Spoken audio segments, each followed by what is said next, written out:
I love football. I started playing when I was 12 years old, and it has been a dominant presence in my life ever since. From youth football to high school and college, and now as a coach, football has played a huge role in shaping me as a person. Recently, I achieved my dream job of becoming the varsity line coach at my high school alma mater.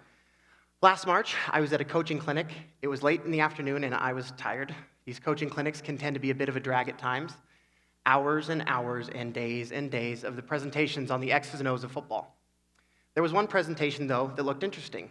It was titled Disneyland. This presentation changed my life.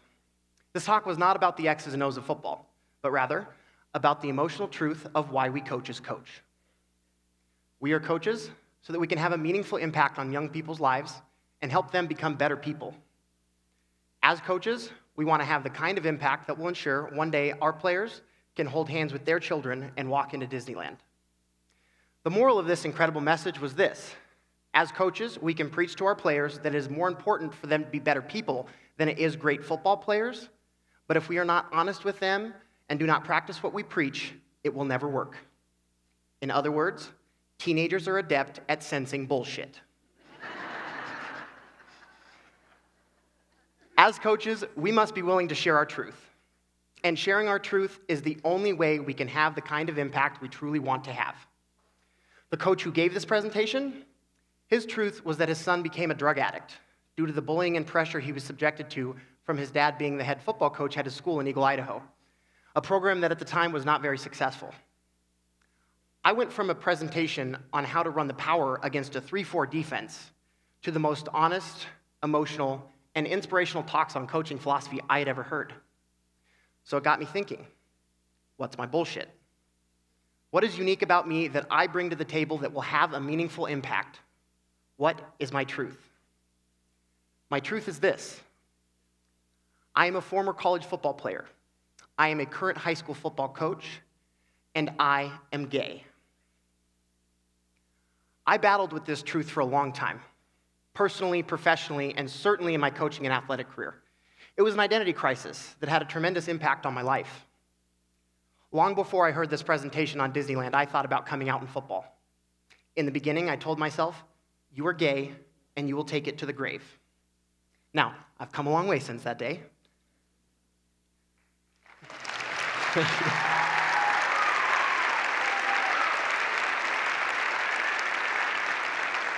Thank you.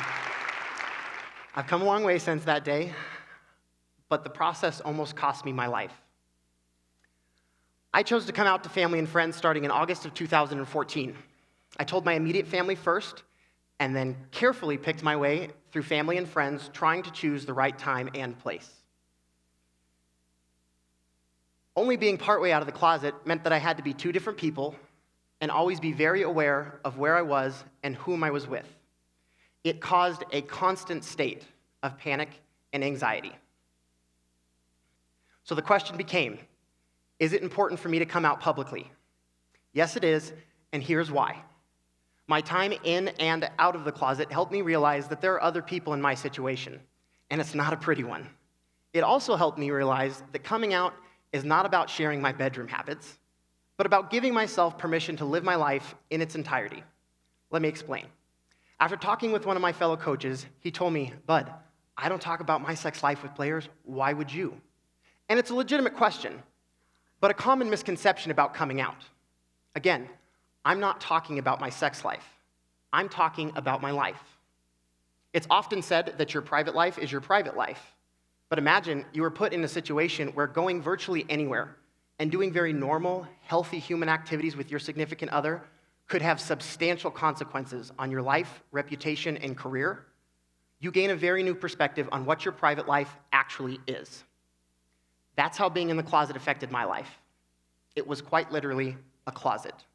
No space, no freedom, and no comfort. It's a suffocating lifestyle with measurable effects. It wore me down until eventually I was abusing alcohol and prescription medication to keep my anxiety in check.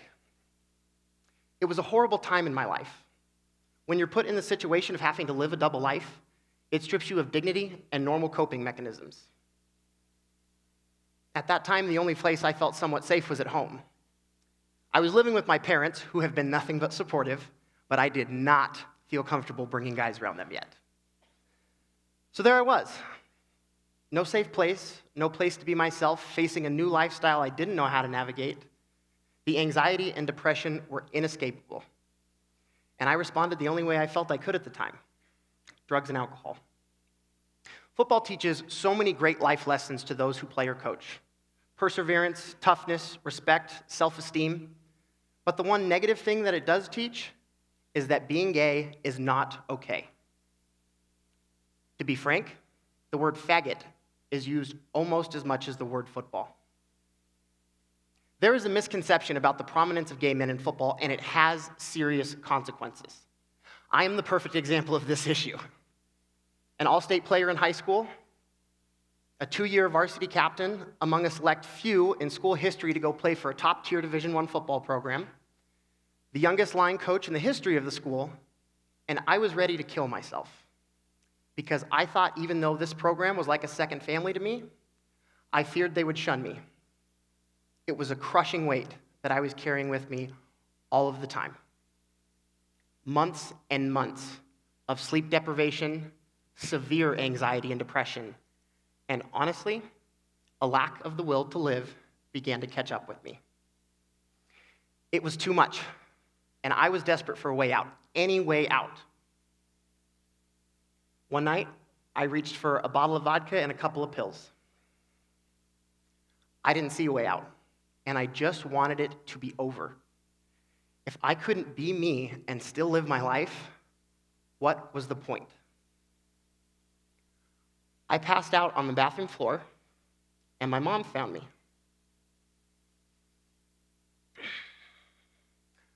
I was fortunate to wake up the next day. I escaped an overdose. It was the scariest moment of my life. When I woke up that next day, I knew I really wasn't ready to give up. And when I heard that talk on Disneyland, I knew how, when, and why it was important for me to share my story. I worried for so long about how the football community would react. And while at this point, only time will tell, my experience has given me a theory. It's simple. One day, being gay in football will be normal. But in order for that to happen, those of us who are gay need to stand up and own it. The coaches I know are perfect examples of this. I have been met with nothing but love and support from my fellow coaching friends. But now the challenge is to change this, and not just on the private level. The odds of a gay teen or young adult abusing drugs, alcohol, or experiencing anxiety, depression, or even attempting suicide are drastically high. When it comes to football, the social norm that we've created leaves many without hope. We've made incredible progress in the equal rights movement under the law. But now we must tackle a different problem: social equality and the message we send to young people who play football. Continue to use sports to inspire, connect, and to share a positive message. A healthy person cannot live life in the dark. And if you're out there, stand up and own it. Thank you.